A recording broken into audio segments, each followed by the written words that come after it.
Yeah, because the Cliff Castle chopper has just arrived on that scene of that second crash, Amelia, the I-10, that eastbound direction. Wow. We are seeing these live images here together at Chandler Boulevard. Take a look at this from that bird's eye view. So this is just north of the first scene where we had the freeway closed down. And as we look at this live picture here together, I don't see any cars obviously moving past this scene. So it is highly likely, as Amelia was mentioning, that they are now diverting traffic once again off the freeway even earlier. So again, this is north of the scene that I've been tracking on the I-10 eastbound near Wild Horse Pass Boulevard, north of that interchange where we have the 10, the 202 Santan, and the 202 South Mountain meeting. That goes further north to this scene now. So traffic is going to have to get off of the freeway at Chandler Boulevard as this is just engulfed in flames here in this early hour at 6:35 this morning. So when you get off the freeway, you're going to have to transition southbound if that's where you still need to go on some of those side streets.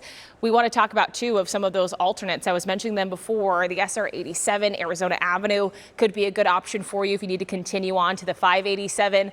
But right now it is an absolute mess out there as the Cliff Castle chopper zooms out to give us a little bit more perspective.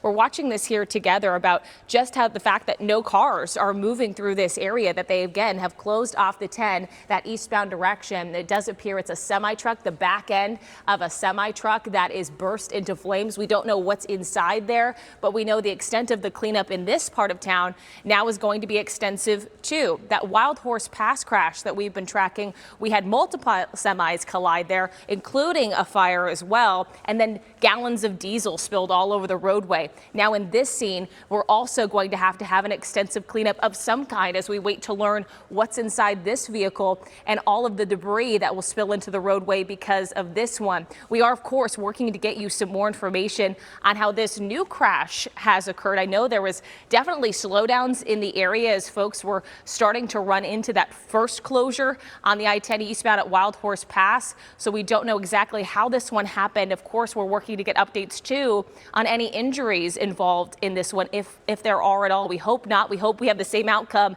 as the I-10 eastbound at Wild Horse Pass, where nobody was transported to the hospital despite some of the images that we are seeing. Just incredible coming in here from the Cliff Castle chopper, these live images on a valley freeway. Can you imagine what folks are feeling as they drive past this scene on the I-10 westbound? Just something we're going to continue to cover for you as we have a secondary freeway closure for folks traveling on the I-10 trying to get to the southeastern part of the valley, and folks traveling on that other side likely going to see that slow down as well as we see so many first responders rush to this scene and try to get this one under control. It looks like right now they're kind of just letting it burn off at this point. Maybe it's just something they have to do at this point to be able to get this one under control safely.